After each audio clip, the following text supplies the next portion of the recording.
A past life memory that won't let go. The nightmares always began the same way. Cold.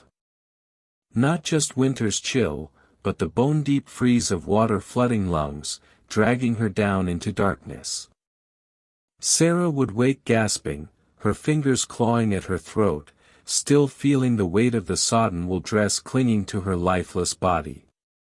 The dress she'd never owned. The doctors called it sleep paralysis. The therapist suggested stress. But when Sarah stumbled upon a faded newspaper archive online, local girl vanishes, 1923, her blood turned to ice. The black and white photo showed a lakeside town she'd never visited, yet knew every cobblestone of. She had to go. The moment Sarah stepped onto the creaking dock of Blackwater Lake, her vision doubled. She saw both worlds at once, the modern cafe behind her, and in her mind's eye, that same spot a century ago, the butcher's shop where a boy with cruel eyes had promised to love her forever. The locket was buried exactly where she knew it would be, 6 paces east of the crooked pine.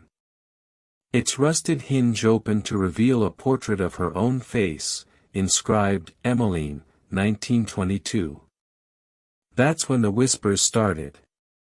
Old Mrs. Peabody at the antique store crossed herself when Sarah entered. "You look just like her," the woman muttered. Pretty Emmeline, the one who knew too much.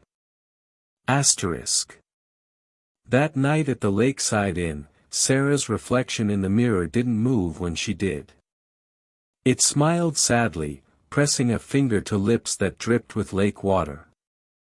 Outside her window, footprints appeared in the frost, men's boots leading right up to the glass. The town records confirmed the truth the next morning.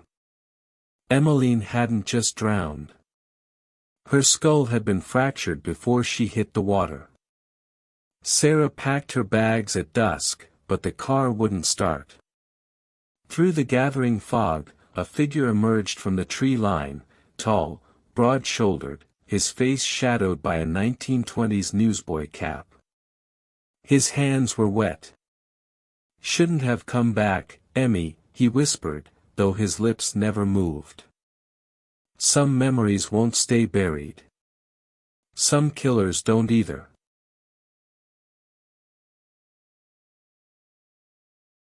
War follows you, even into your next life.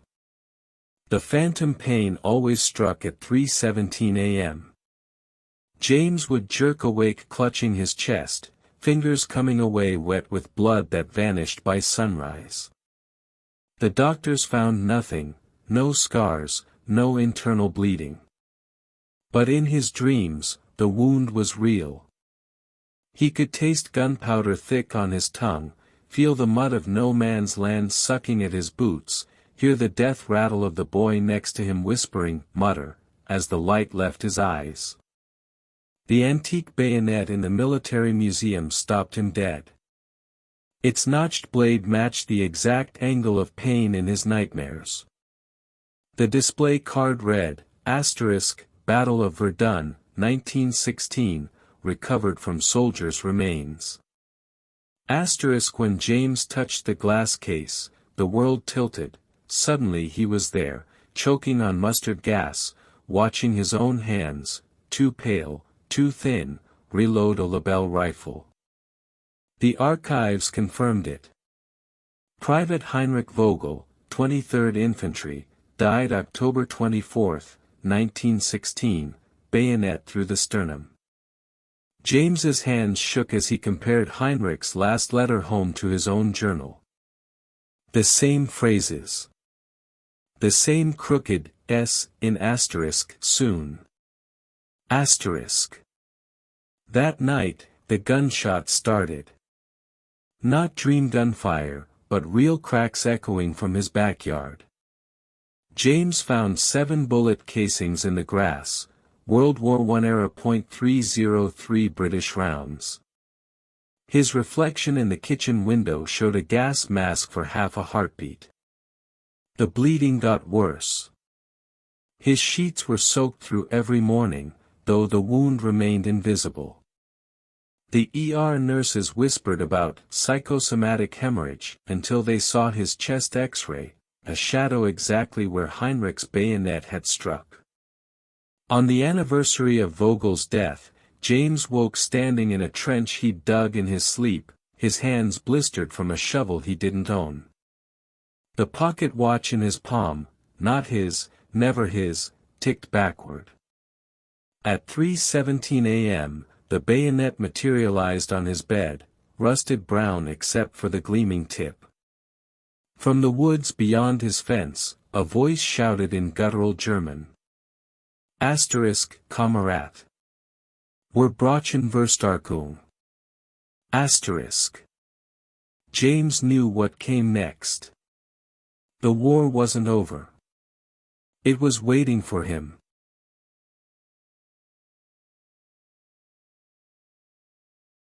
Some graves should never be opened. Claustrophobia had haunted Rachel since childhood. Elevators made her sweat. Subway tunnels stole her breath. But the MRI was the final straw. When the machine's walls closed around her, she remembered. The hypnotist's pendulum swung. Go deeper, the voice urged. Rachel's fingers clawed at the leather couch as her mind plunged into darkness. Asterisk wood creaking above her.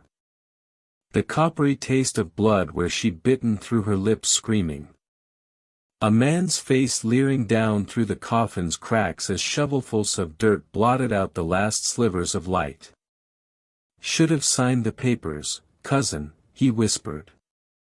The sickening thud of earth growing heavier, heavier, asterisk.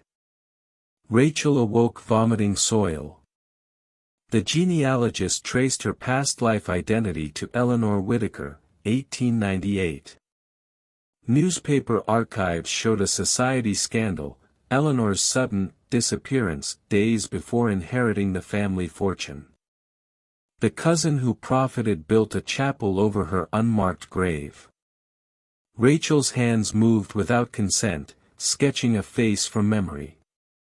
Google Lens identified the portrait instantly, Jason Holloway, founder of Holloway Pharmaceuticals. His great-great-grandson owned Rachel's apartment building. That night, her shower drained thick black mud. The smell of turned earth filled her bedroom. At 3:33 a.m., her smartwatch registered 0 oxygen for 7 minutes, while she lay wide awake, feeling phantom dirt pack her mouth. The chapel's basement door was ajar when Rachel arrived. The caretaker swore it hadn't been opened since 1901. Her flashlight beam caught the glint of a rotted coffin, its lid splintered from the inside. A handprint in the dust matched hers exactly. From the shadows, something rattled a vial of 19th-century arsenic. Eleanor always was difficult to silence.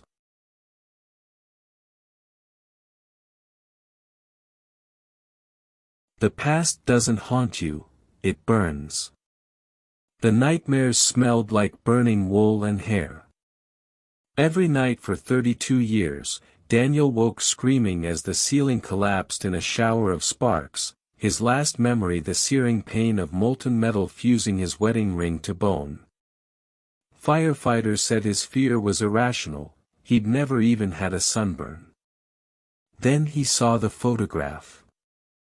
The 1947 Marshall Textile Mill disaster article showed a blackened pocket watch recovered from the ruins, its warped face frozen at 11:07. Daniel's hands shook as he pulled out his own vintage watch. The same maker's mark. The same cracked numeral at 7. At the abandoned mill site, Daniel's phone died the moment he stepped on the foundation. His breath came in ragged gasps as phantom heat waves distorted the air. The security camera at his apartment later showed him screaming at empty corridors, his arms raised as if blocking falling beams. The smell started on Tuesday. Not wood smoke, but the acrid stench of burning synthetic fibers, exactly like the nylon stockings Marshall Mill produced. Fire inspectors found nothing. Then the walls began whispering. Not voices, but the distinct pop-pop-pop of buttons exploding from heat, the terrible chorus of screams from workers trapped behind elevator doors. Daniel scraped the wallpaper from his bedroom. Beneath the plaster, charred fingerprints spelled, "They knew," in soot. The same words appeared in the factory owner's secret ledger, next to the order for defective fire doors. On October 14, the anniversary of the fire, Daniel's bathroom mirror showed a man in coveralls behind him, his face bubbling like wax. The fire alarm blared though the batteries were dead. In the reflection, the man pressed a melted finger to where Daniel's wedding ring should be. The walls were warm to the touch.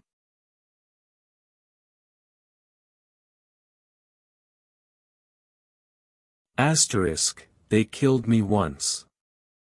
Now they want to finish the job. Asterisk. The rope burns appeared every morning.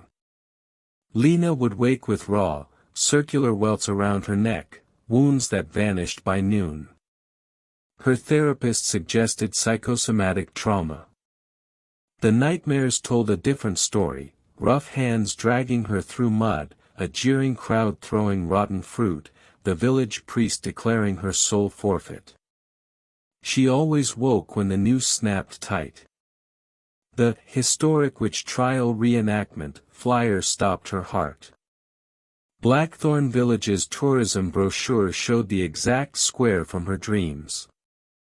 The moment Lena arrived, old women crossed themselves. Shopkeepers, accidentally, spilled salt in her path. At the tavern, a drunk muttered, asterisk Elspeth's eyes. God help us. Asterisk. The church records confirmed it. Elspeth Moore, executed June 23, 1692, for carnal congress with the devil. The sketch beside the trial notes showed Lena's face down to the mole above her lip. That night, her Airbnb's door rattled with rhythmic knocking, 3 slow, 3 fast, the exact pattern witnesses described at Elspeth's cell. The bathroom mirror reflected a second figure behind her, a gaunt woman in a tattered shift, the noose still around her neck. Lena found the hidden markings at dawn. Faint carvings covered her bedroom walls, inverted crosses, horned silhouettes, and Elspeth lives scratched by what looked like fingernails. The village historian paled when shown the photos. That's not possible, they burned those walls after. On Midsummer's Eve, Lena woke standing in the stocks, her wrists already bleeding. Torchlight flickered between the cottages. Shadows with pitchforks and scythes whispered the same words from her trial. Asterisk, she walks among us again. Asterisk. The noose hung ready. This time, they wouldn't need fire to cleanse her.